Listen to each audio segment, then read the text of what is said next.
6살 된 한 남자아이가 있습니다. 그 아이는 지금 불구덩이에 뛰어들어가고 있습니다. 4살 된 자신의 여동생을 구하기 위해서죠. 아프리카에선 이런 일이 비일비재합니다.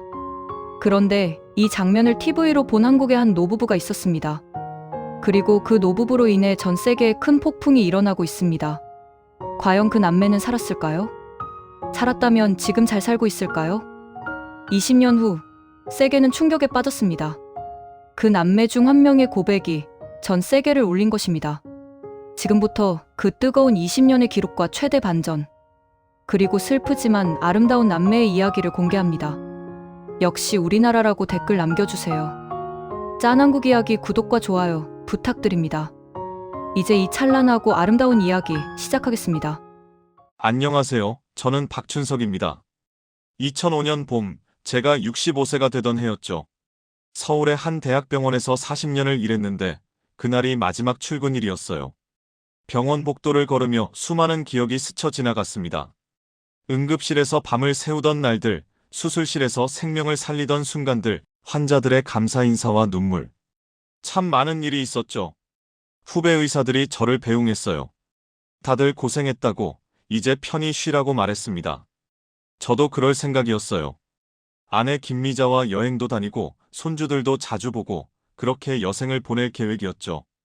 은퇴 후 첫날 아침이었습니다. 얼마 만에 늦잠이었을까요? 평생을 새벽 5시에 일어났는데 그날은 9시가 넘어서야 눈을 떴어요. 아내가 아침을 차려주고 저는 느긋하게 커피를 마시며 거실 소파에 앉았습니다. 리모컨을 집어들고 TV를 켰죠. 그 순간 제 인생이 바뀌었습니다. 화면에는 아프리카의 한 마을이 나오고 있었어요. 다큐멘터리였습니다. 흙으로 지은 허름한 집들, 말라비틀어진 땅, 그리고 온몸에 화상을 입은 채 울부짖는 아이들이 보였어요. 나레이션이 설명했죠. 이곳에서는 매년 수백 명의 아이들이 화상으로 목숨을 잃는다고, 제대로 된 치료를 받지 못해 고통 속에서 죽어간다고 말입니다. 그런데 그때 한 장면이 제 눈을 사로잡았어요. 6살쯤 되어 보이는 남자아이가 카메라 앞에서 울고 있었습니다. 아이의 양팔에는 붉게 부어오른 화상 자국이 가득했어요. 하지만 아이는 자신의 아픔은 아랑곳하지 않고 옆에 누워있는 어린 여동생만 걱정하고 있었죠. 나레이터가 설명했습니다. 이 소년의 이름은 요셉이고 4살 된 여동생 한나의 옷에 불이 붙었을 때 한치의 망설임도 없이 불 속으로 뛰어들었다고요. 자기 옷으로 동생을 감싸 불을 껐지만 그 과정에서 양팔에 심한 화상을 입었답니다. 화면 속 요셉이 외치고 있었어요. 동생부터 살려달라고, 제발 동생부터 치료해달라고요. 할아버지 의사 선생님, 저는 괜찮으니 동생만 살려주세요. 라고 울부짖었습니다. 저도 모르게 눈물이 흘러내렸어요. 40년간 의사로 살았지만 이런 감정은 처음이었습니다. 아니, 어쩌면 오래전에 잃어버렸던 감정이 다시 살아난 것일지도 모르겠어요. 제가 처음 의사가 되고자 했던 그 순수한 마음, 사람을 살리고 싶다는 그 간절한 마음 말이죠. 그날 밤 저는 잠을 이룰 수 없었습니다. 요셉의 얼굴이, 그 아이의 눈물이 계속 눈에 밟혔어요. 아내도 저와 같은 마음이었나 봅니다. 새벽 2시쯤 되었을까요? 아내가 제 손을 잡으며 말했어요. 여보, 우리 가봅시다 라고요. 다음 날부터 저는 바쁘게 움직였습니다. 후배 병원장들에게 전화를 걸었어요. 제 이야기를 듣고 다들 흔쾌히 도와주겠다고 했죠. 화상치료제를 기부해주는 병원, 항생제를 보내주는 제약회사, 의료기기를 내어주는 의사들. 불과 일주일 만에 엄청난 양의 의약품이 모였습니다. 2주 후, 저와 아내는 인천공항에 섰어요. 커다란 가방 4개에는 약품과 의료기기가 가득 들어 있었죠. 주변 사람들이 물었습니다. 은퇴하셨는데 어디 가시냐고요? 저는 웃으며 대답했어요. 이제야 제가 진짜 가야 할 곳으로 갑니다. 라고요. 아프리카에 도착했을 때의 충격을 어떻게 표현해야 할까요? 비행기에서 내려 차를 타고 3시간을 달렸습니다. 포장도 되지 않은 흙길을 달리는 내내 차는 심하게 흔들렸죠. 창밖으로 보이는 풍경은 TV에서 본 것보다 훨씬 더 열악했어요. 말라비틀어진 땅, 뼈만 앙상하게 남은 가축들, 그리고 너무나 작고 허름한 집들이 듬성듬성 보였습니다. 마을에 도착하자마자 사람들이 몰려왔어요. 의사가 왔다는 소문이 퍼진 모양이었죠. 아이부터 어른까지 온몸에 상처와 화상을 입은 사람들이 줄지어 서 있었습니다. 병원은커녕 진료소 하나 없는 곳이었어요. 깨끗한 물도 없고 전기도 제대로 들어오지 않았죠. 첫날 밤, 저는 현지 교회의 작은 방을 빌려 임시 진료소를 차렸습니다. 손전등 불빛에 의지해 환자를 봤어요. 첫 번째 환자가 바로 요셉과 한나 남매였습니다. TV에서 봤던 그 아이들이 제 앞에 서 있었어요. 요셉의 양팔에는 여전히 붉은 화상 자국이 남아 있었고, 한나는 겁에 질린 듯 오빠 뒤에 숨어 있었죠. 요셉이 저를 보더니 눈을 크게 떴습니다. 혹시 우리를 보러 온 거냐고 물었어요. 저는 고개를 끄덕이며 아이의 팔을 살펴봤습니다. 감염이 심했어요. 제대로 치료받지 못해 2차 감염까지 진행된 상태였죠. 당장 치료하지 않으면 팔을 쓸 수 없게 될 수도 있었습니다. 저는 곧바로 소독을 하고 항생제를 처방했어요. 한나도 다리에 화상 자국이 있었는데 다행히 요셉만큼 심하지는 않았죠. 그날부터 한 달 동안 저와 아내는 하루도 쉬지 않았습니다. 낮에는 환자를 진료하고 밤에는 중증 환자를 돌봤어요. 화상 환자만 해도 수십 명이었고 바이러스성 장염으로 고열에 시달리는 아이들도 부지기수였습니다. 오염된 물을 마셔서 생긴 병이었죠. 어떤 아이는 탈수 증상이 너무 심해서 의식을 잃기도 했어요. 아내 김미자는 제 옆에서 묵묵히 도왔습니다. 환자들의 상처를 씻기고 붕대를 감아주고 밤새 아픈 아이들을 돌봤죠. 간호사도 아닌데 의사 못지않게 일했어요.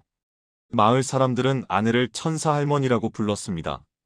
2주가 지나자 변화가 보이기 시작했어요. 요셉의 팔이 조금씩 나아지고 있었습니다. 처음엔 팔을 움직이는 것조차 힘들어했는데 이제는 물건을 집을 수 있게 됐어요. 한나의 화상 자국도 많이 옅어졌죠. 장염으로 죽어가던 아이들도 하나둘 건강을 되찾았습니다. 창백하던 얼굴에 혈색이 돌고 축 처졌던 몸에 힘이 생겼어요. 3주째 되던 날 처음으로 아이들의 웃음소리를 들었습니다. 밖에서 뛰어노는 아이들을 보며 저는 눈물이 났어요. 한 달 전만 해도 죽음의 문턱에 있던 아이들이 이렇게 뛰어노는 모습을 보다니요. 요셉이 달려와 제 손을 잡았습니다. 할아버지 덕분에 팔이 다 나았다고, 이제 동생을 더 잘 지킬 수 있다고 말했어요. 한 달이 지나고 저희는 한국으로 돌아갈 준비를 했습니다. 마을 사람들이 모두 나와 배웅했어요. 어떤 사람은 울고 어떤 사람은 손을 흔들었죠. 요셉과 한나도 눈물을 흘리며 작별 인사를 했습니다. 요셉이 말했어요. 할아버지와 할머니는 우리의 천사라고 절대 잊지 않겠다고요. 차에 올라타며 아내가 제 손을 꼭 잡았습니다. 여보, 우리 뭔가 해냈죠? 라고 물었어요. 저도 고개를 끄덕였습니다. 하지만 마음 한편이 무거웠어요. 이 사람들을 두고 떠나는 게 맞는 걸까? 우리가 떠나면 이들은 또 어떻게 될까 하는 생각이 들었죠. 그 생각은 한국에 돌아온 후에도 계속 저를 괴롭혔습니다. 한국에 돌아온 후의 삶은 편하지 않았습니다. 편안한 집, 맛있는 음식, 따뜻한 침대. 모든 게 갖춰져 있었지만 마음이 불편했어요. 밤마다 요셉과 한나의 얼굴이 떠올랐고 그 마을 사람들의 모습이 눈에 밟혔습니다. TV를 켜도 신문을 봐도 자꾸만 아프리카 생각만 났죠. 어느 날 저녁 아내가 식탁에 앉아 한숨을 쉬었어요. 여보, 아이들이 자꾸 생각나요. 지금쯤 어떻게 지내고 있을까요? 라고 물었습니다. 저도 같은 생각이었죠. 우리가 고쳐준 사람들은 잘 지내고 있을까? 혹시 또 아픈 건 아닐까? 그런 걱정이 끊이질 않았어요. 6개월이 지난 2006년 초, 저희 부부는 결심했습니다. 다시 가보자고, 이번에는 1년 동안 살면서 제대로 도와주자고 말이죠. 자식들은 반대했어요.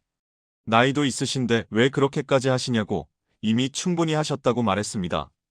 하지만 저희 마음은 이미 정해져 있었죠. 다시 그 마을에 도착했을 때 저는 충격을 받았습니다. 6개월 전 제가 고쳐준 환자들 중 몇몇이 다시 화상을 입고 있었어요. 한 중년 남성은 얼굴에 새로운 화상 자국이 생겼고 어떤 여성은 팔 전체를 붕대로 감고 있었죠. 더 충격적인 건 제가 치료했던 아이들 중 몇 명이 세상을 떠났다는 소식이었습니다. 바이러스성 장염으로 고열에 시달리다 숨졌다고 했어요. 그날 밤 저는 깊은 고민에 빠졌습니다. 이건 단순히 병을 고치는 문제가 아니었어요. 제가 아무리 환자를 치료해도 근본적인 원인이 해결되지 않으면 같은 일이 반복될 뿐이었죠. 마을 사람들과 이야기를 나누며 저는 문제의 핵심을 파악했습니다. 화상 사고는 대부분 집안에서 일어났어요. 요리를 하거나 난방을 하기 위해 사용하는 낡은 화구가 문제였죠. 제대로 된 안전장치가 없어서 자주 불이 났고, 특히 아이들이 다치는 경우가 많았습니다. 장염 문제는 더 심각했어요. 마을에 우물물이 심하게 오염되어 있었는데 사람들은 그 물을 그대로 마실 수밖에 없었죠. 저는 깨달았습니다. 치료만으로는 안 된다는 걸요. 다음 날 저는 휴대폰을 꺼내 마을 곳곳을 촬영하기 시작했습니다. 낡은 화구에서 불이 튀는 모습, 오염된 우물물을 깃는 아이들, 다시 화상을 입고 고통받는 사람들. 모든 것을 있는 그대로 담았어요.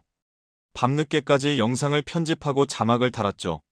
다음 날 아침, 저는 유튜브에 영상을 올렸습니다. 제목은 간단했어요. 전 세계 여러분, 이 아이들을 도와주세요 라고 적었죠. 영상 속에서 저는 호소했습니다. 이곳 사람들에게 필요한 건 단순한 치료가 아니라 근본적인 해결책이라고, 화재를 예방할 수 있는 안전장치와 깨끗한 물을 마실 수 있는 정수 시스템이 필요하다고 말했어요. 요셉과 한나도 영상에 등장했습니다. 아이들은 다른 친구들도 살리고 싶다고 도와달라고 말했죠. 처음에는 조회수가 몇백에 불과했어요. 하지만 3일이 지나자 상황이 달라졌습니다. 한국의 한 포털 사이트에 제 영상이 소개되었고 순식간에 수만 명이 봤어요. 댓글이 쏟아졌죠. 어떻게 도와줄 수 있냐는 질문부터 성금을 보내고 싶다는 사람들까지. 일주일 만에 조회수가 100만을 넘었습니다. 그리고 기적이 일어났어요. 한국의 한 기업에서 연락이 왔습니다. 화재 예방 장치를 무료로 제공하겠다고 했죠. 정수 시스템을 만드는 회사도 연락해 왔어요. 시스템을 기부하고 직접 설치까지 해주겠다고 했습니다. 전 세계에서 성금이 모였고 쌀과 식량을 보내겠다는 단체들도 나타났어요. 한 달 만에 모든 게 바뀌었습니다. 기술자들이 마을에 와서 각 가정에 안전한 조리기구를 설치했어요. 화재 예방 장치도 함께 달았죠. 마을 중앙에는 대형 정수 시스템이 세워졌습니다. 이제 모든 사람이 깨끗한 물을 마실 수 있게 됐어요.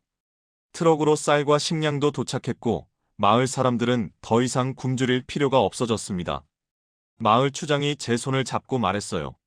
선생님은 우리에게 물고기를 준 게 아니라 물고기 잡는 법을 가르쳐 주셨다고. 이제 우리는 스스로 살아갈 수 있다고 말이죠. 그 말을 듣는 순간 저는 알았습니다. 이제야 진짜 의사 일을 하고 있다는 걸요. 마을에 진짜 평화가 찾아온 건 그로부터 2개월 후였습니다. 안전한 조리기구가 설치된 후로 화재 사고가 단 한 건도 발생하지 않았어요.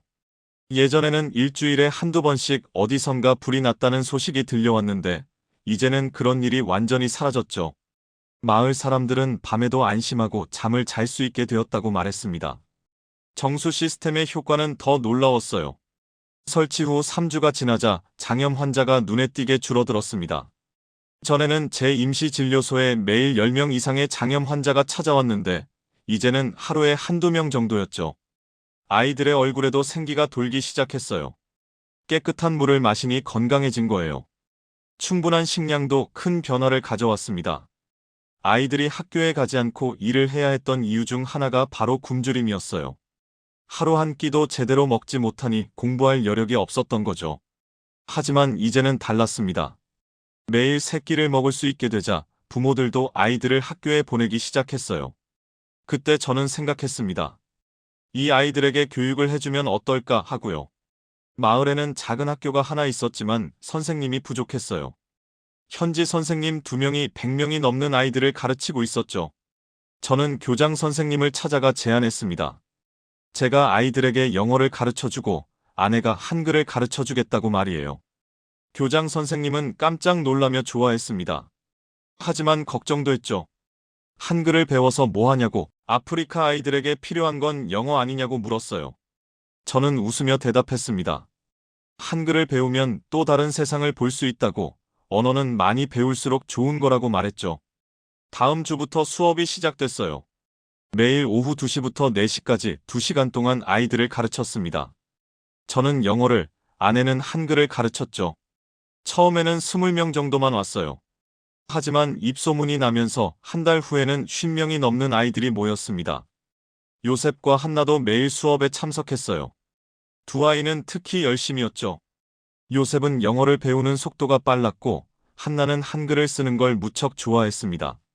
한나가 처음으로 자기 이름을 한글로 쓴 날 아이는 종이를 들고 온 마을을 뛰어다녔어요. 자랑하고 싶었던 거죠.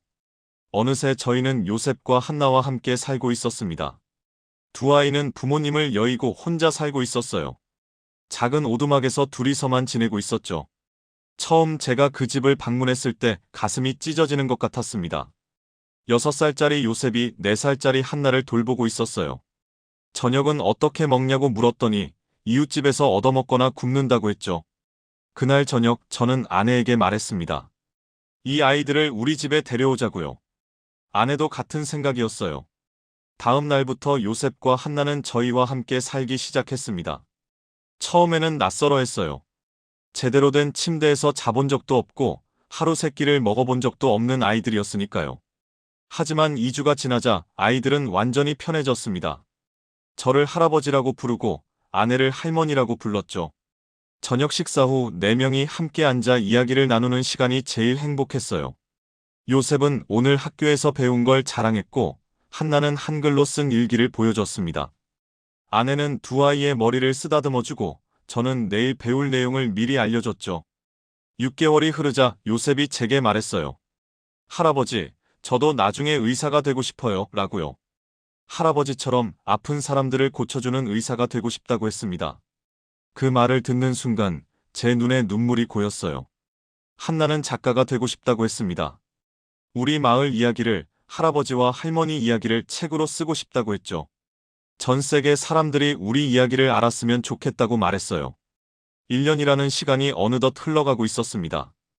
2007년 초 1년이라는 약속된 시간이 다가왔습니다. 짐을 싸는 날이 왔어요. 저희가 사용하던 의료기기들은 마을 진료소에 기증하기로 했고 옷가지와 개인 물품만 챙겼습니다. 아내가 방 한쪽에서 조용히 옷을 개고 있었는데 자꾸 손을 멈추고 한숨을 쉬더군요. 저도 마찬가지였어요. 가방에 물건을 넣다가 멍하니 창밖만 바라보곤 했죠. 마을 사람들은 이미 알고 있었습니다. 저희가 곧 떠난다는 것을요. 며칠 전부터 사람들이 하나둘 찾아와 작별 인사를 했어요. 어떤 사람은 직접 만든 공예품을 선물로 주고 어떤 사람은 그저 손만 꼭 잡고 가더군요. 말은 하지 않아도 그 마음이 다 느껴졌습니다. 감사하다는 말, 잊지 않겠다는 말, 건강하라는 말. 모두 눈빛으로 전해졌어요. 요셉과 한나는 며칠 전부터 이상했습니다. 평소엔 그렇게 활발하던 아이들이 갑자기 조용해졌어요. 식사 시간에도 말이 없고 잠자리에 들 때도 우울한 표정이었죠. 제가 물어봐도 아무렇지 않다고만 했습니다. 하지만 저는 알았어요. 아이들이 무슨 생각을 하고 있는지 말이죠. 출발 전날 저녁이었습니다. 저희는 마을 사람들이 마련해준 작별 파티에 참석했어요. 마을 광장에 모닥불을 피우고 음식을 나눠 먹으며 노래를 불렀죠. 사람들은 저희에게 감사하다고 절대 잊지 않겠다고 말했습니다. 교장 선생님은 저희가 가르친 아이들이 이 마을의 미래가 될 거라고 했어요. 파티가 끝나고 집으로 돌아왔을 때 요셉과 한나는 보이지 않았습니다.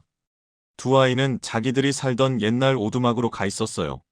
저는 그곳으로 찾아갔죠. 어두운 오두막 안에서 두 아이가 웅크리고 앉아 있었습니다.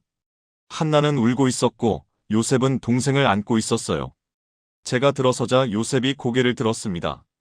아이의 눈은 빨갛게 부어 있었어요. 할아버지. 요셉이 떨리는 목소리로 말했습니다. 할아버지랑 할머니가 내일 떠나시죠? 저는 고개를 끄덕일 수밖에 없었어요. 요셉이 다시 입을 열었습니다. 우리도 데려가 주시면 안 될까요? 그 순간 제 가슴이 터질 것 같았습니다. 요셉이 계속 말했어요. 할아버지와 할머니가 가시고 나면 우린 또 혼자예요. 이웃 아주머니들이 돌봐주신다고 했지만 그건 진짜 가족이 아니잖아요. 저희에게 진짜 가족은 할아버지와 할머니예요. 아이의 목소리가 점점 떨렸습니다. 제발, 우리를 버리지 말아주세요. 한나도 울면서 말했어요. 할머니가 없으면 저는 누가 머리를 빗겨주나요? 할아버지가 없으면 저는 누구한테 한글을 배우나요? 제발 데려가 주세요. 저는 그 자리에 주저앉았습니다. 어떤 말도 나오지 않았어요. 그저 두 아이를 꼭 안아줄 수밖에 없었죠. 아이들은 제 품에서 소리내어 울었습니다. 집으로 돌아왔을 때 아내가 거실에 앉아 있었어요. 눈이 빨개진 걸 보니 아내도 울었던 모양이었습니다. 제가 아무 말 없이 옆에 앉자 아내가 먼저 말했어요. 여보, 이 아이들을 어떻게 놓고 가요? 아내의 목소리도 떨리고 있었죠. 저 아이들은 이미 우리 손주나 다름없어요. 아니, 어쩌면 진짜 손주보다 더 가까운 사이가 됐어요. 저는 아내의 손을 잡았습니다. 하지만 쉽게 결정할 수 있는 문제가 아니었어요. 아이들을 한국으로 데려간다는 건 엄청난 일이었으니까요. 비자 문제, 입양 절차, 교육 문제, 그리고 무엇보다 나이든 우리가 과연 아이들을 제대로 키울 수 있을지. 하지만 아내가 다시 말했습니다. 여보, 우리 그런 거 생각하지 말아요. 우리가 할 수 있는지 없는지가 중요한 게 아니에요. 저 아이들에게 우리가 필요하다는 게 중요한 거예요. 아내의 눈에서 눈물이 흘렀습니다. 우리가 저 아이들의 부모가 됩시다. 그 말에 저는 깨달았습니다. 이미 답은 정해져 있었다는 걸요. 다음 날 아침, 저는 마을 추장을 찾아갔습니다. 요셉과 한나를 한국으로 데려가고 싶다고, 정식으로 입양하고 싶다고 말했어요. 추장은 놀라면서도 기뻐했습니다. 그 아이들에게 정말 좋은 일이라고 기꺼이 도와주겠다고 했죠. 서류 작업은 생각보다 빨리 진행됐어요. 마을 추장과 현지 관청의 도움으로 2주 만에 모든 절차가 끝났습니다. 한국 대사관에서도 적극적으로 도와주었죠. 2007년 2월 공항으로 가는 날이었습니다. 차에는 4명이 타고 있었어요. 박춘석, 김미자, 요셉, 한나. 4명의 가족이 새로운 시작을 향해 떠나고 있었습니다. 요셉과 한나는 창밖을 보며 고향 마을에 작별 인사를 했어요. 아이들의 손을 잡은 아내의 얼굴에는 환한 미소가 피어 있었죠. 비행기가 이륙하는 순간 저는 생각했습니다. 우리 인생에서 가장 잘한 결정이라고요.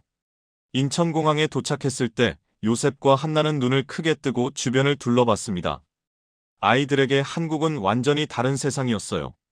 높은 빌딩, 빠르게 달리는 자동차, 수많은 사람들. 모든 게 신기했죠.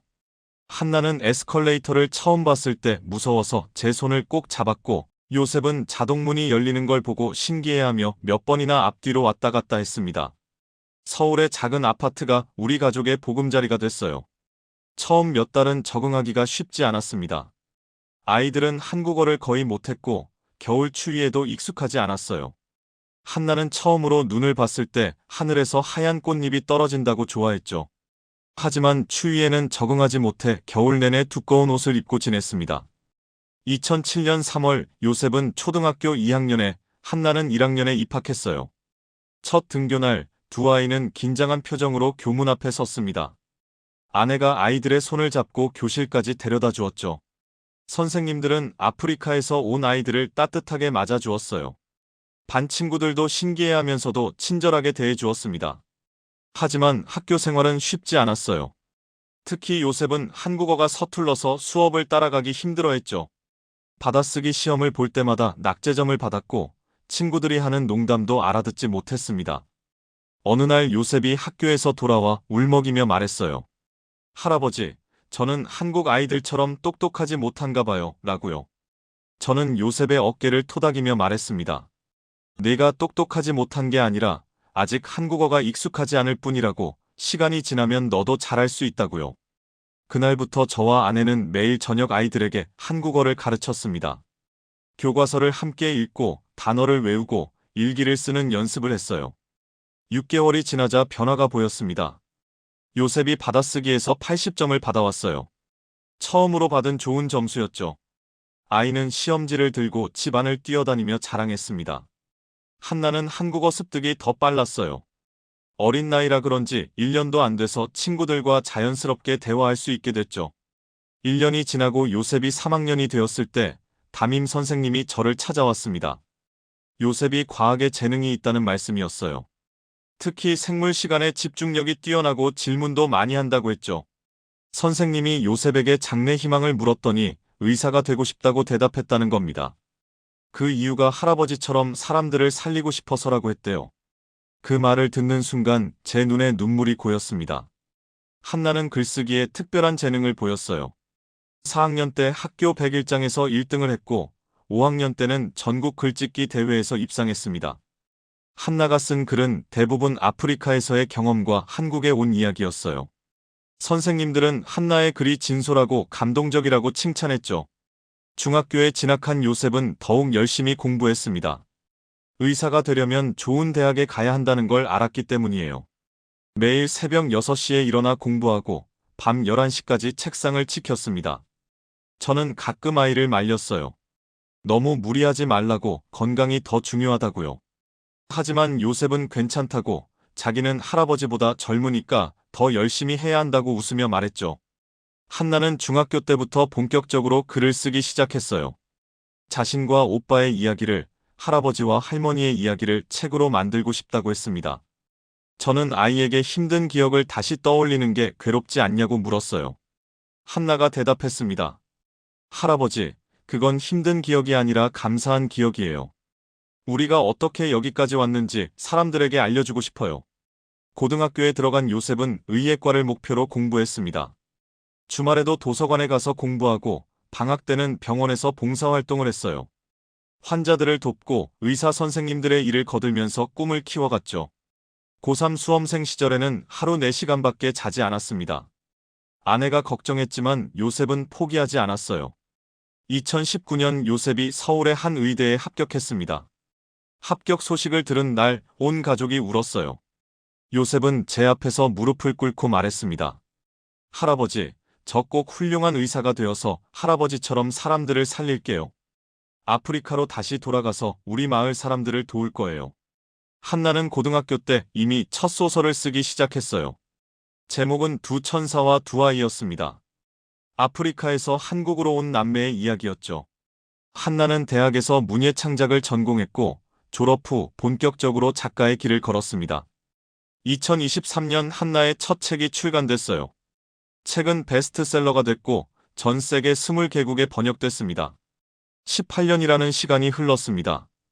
요셉은 의사가 됐고 한나는 작가가 됐어요. 저와 아내는 83세가 됐지만 여전히 건강했습니다. 그리고 2025년 11월 놀라운 소식이 들려왔습니다.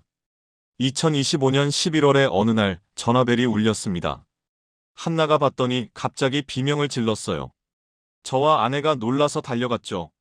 한나는 손으로 입을 막고 눈물을 흘리고 있었습니다. 무슨 일이냐고 물으니 한나가 떨리는 목소리로 대답했어요. 할아버지, 저 노벨 문학상을 받게 됐대요.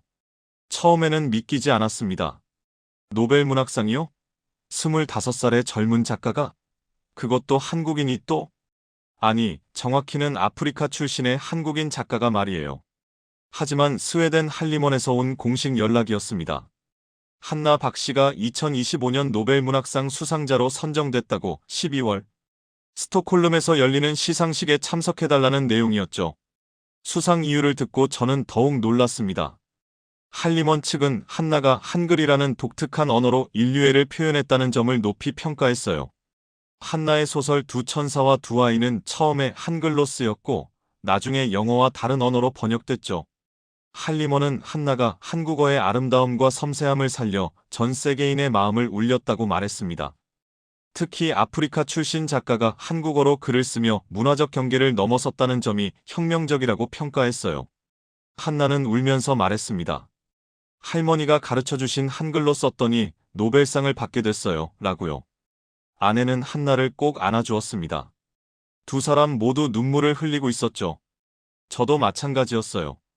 18년 전 학교에서 한글을 가르치던 그 순간이 떠올랐습니다. 한나가 처음으로 자기 이름을 한글로 썼을 때의 그 기쁜 얼굴이 생각났어요. 그날 저녁 요셉에게도 연락이 왔습니다. 요셉은 그때 아프리카에서 봉사활동을 하고 있었어요.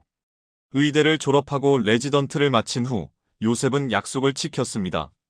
서울의 대형 병원에서 내과 전문의로 2년간 일하며 실력을 쌓았고 한국에서 가장 권위 있는 젊은 의사상도 받았죠. 그의 진단 능력과 환자를 대하는 태도는 병원에서 소문이 날 정도였어요. 하지만 요셉은 안정된 자리를 포기하고 자신이 태어난 그 마을로 돌아갔습니다. 전화기 너머로 요셉의 목소리가 들렸어요. 한나야, 축하해. 우리 동생이 노벨상을 받다니. 요셉도 울고 있었습니다. 요셉은 말했어요. 할아버지, 저도 12월에 꼭 스톡홀름에 갈게요. 동생의 수상식을 놓칠 수 없죠. 그리고 2025년 12월 10일 스웨덴 스톡홀름. 콘서트홀은 전 세계에서 온 사람들로 가득했습니다.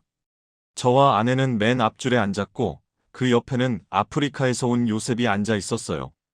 요셉은 의사 가운 대신 정장을 입고 있었지만 그의 손에는 청진기를 든 흔적이 남아 있었죠.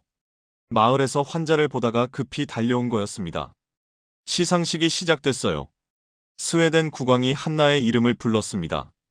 한나 박, 2025년 노벨문학상 수상자. 한나가 단상으로 걸어 올라갔어요.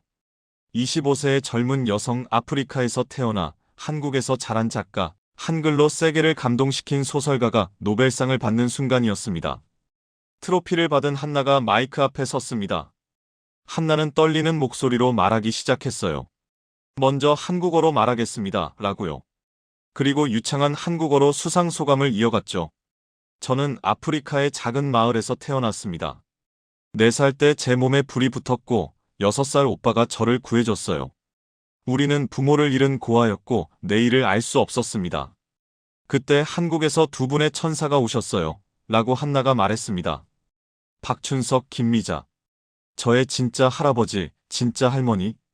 이분들은 수백 명의 생명을 살렸습니다. 하지만 단순히 병을 치료한 게 아니었어요. 저희에게 희망을 주셨고 미래를 선물하셨습니다. 한나의 목소리가 떨렸습니다.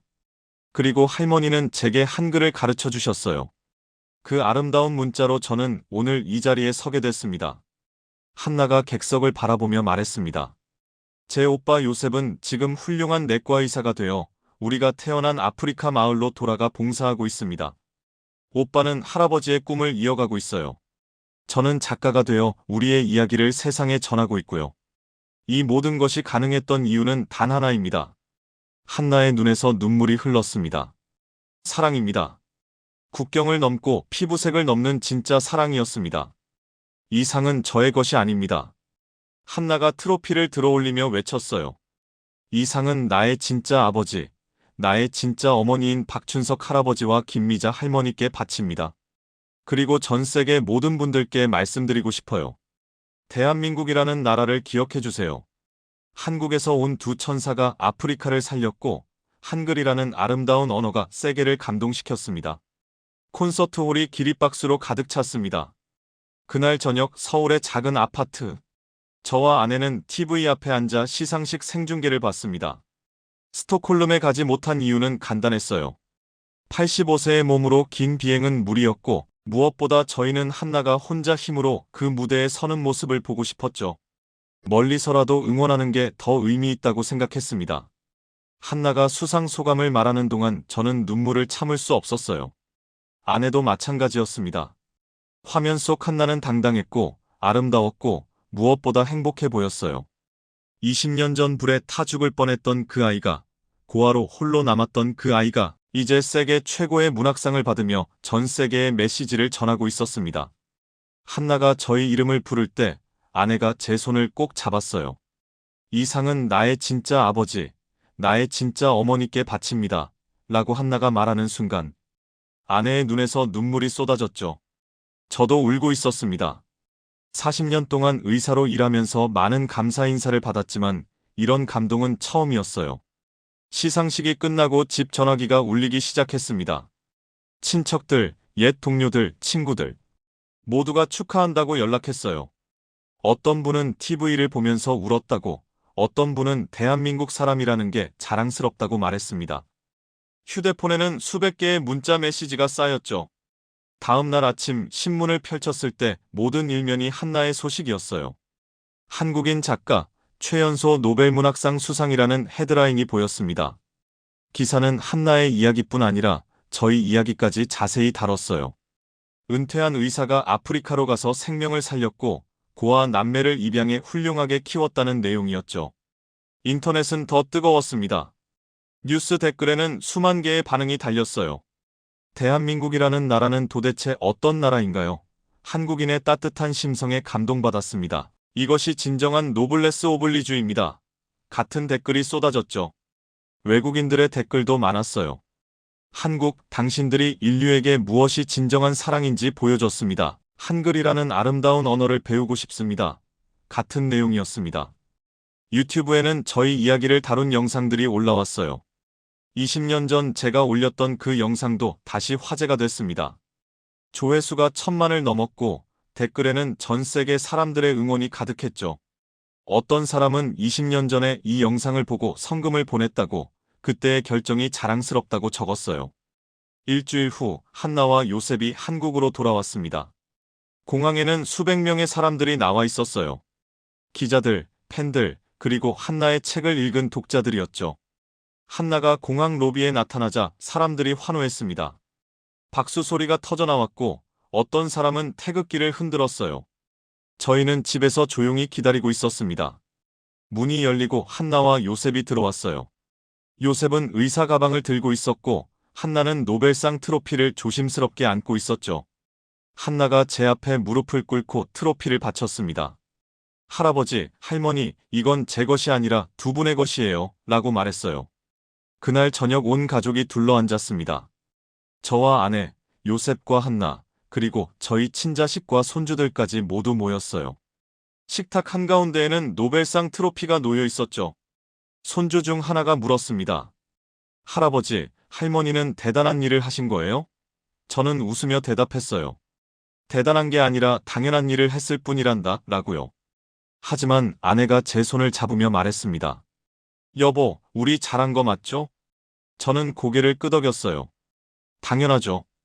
당신과 함께여서 참 다행이에요. 라고 대답했습니다. 아내의 눈에서 또 눈물이 흘렀죠. 행복한 눈물이었어요. 그날 밤 저는 창밖을 바라봤습니다. 서울의 야경이 아름다웠어요.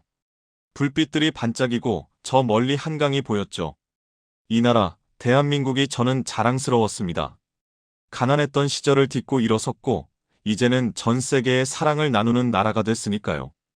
요셉과 한나의 이야기는 단순히 한 가족의 이야기가 아니었어요.